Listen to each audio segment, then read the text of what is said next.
Did you know it is possible for a person to be blind and deaf at the same time, but still have the ability to write books? Helen Keller, a blind and deaf person, was an influential person in her life, despite having these disabilities. Today, I'm going to talk about Helen Keller's early life, her education, and her impact on the world. Helen Keller was born on June 27, 1880. As a baby, she had the ability to hear and see things, but because of an illness at 19 months old, she had lost the ability to do both. During her childhood, she developed ways to communicate with her family, but her family felt she needed to be institutionalized. In 1887, Helen's mother ended up being recommended to send Helen to work with Anne Sullivan in Alabama.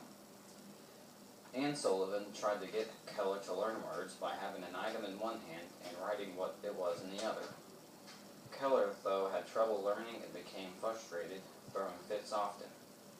Eventually, by running water in one of her hands and spelling a word in the other, Keller made the connection and wanted to learn many words. In 1890, Keller attended a school to learn how to speak. She spent the next 25 years learning to speak and communicate in many ways.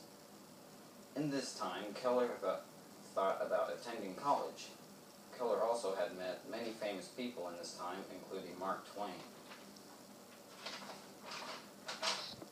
He was so impressed with her, Mark introduced Keller to Henry H. Rogers, an oil executive. Rogers was also impressed with her, so he agreed to pay for Keller to go to Radcliffe College. There she was accompanied by Sullivan. While in college, Keller wrote her first book, The Story of My Life, which conveyed her transforming from childhood to a 21-year-old college student.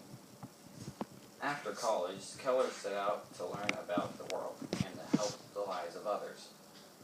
She became a celebrity and spoke on behalf of many people with disabilities. She also tackled social and political issues, including women's suffrage, pacifism, and birth control. In 1955, at the age of 75, Keller set off on a 40,000-mile, 5-month trek across Asia. She brought inspiration and encouragement to millions of people.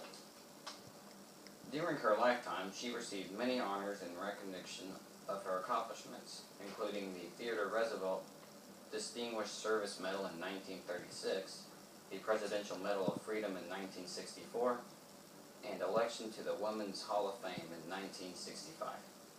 Additionally, she was named an honorary fellow of the Educational Institute of Scotland.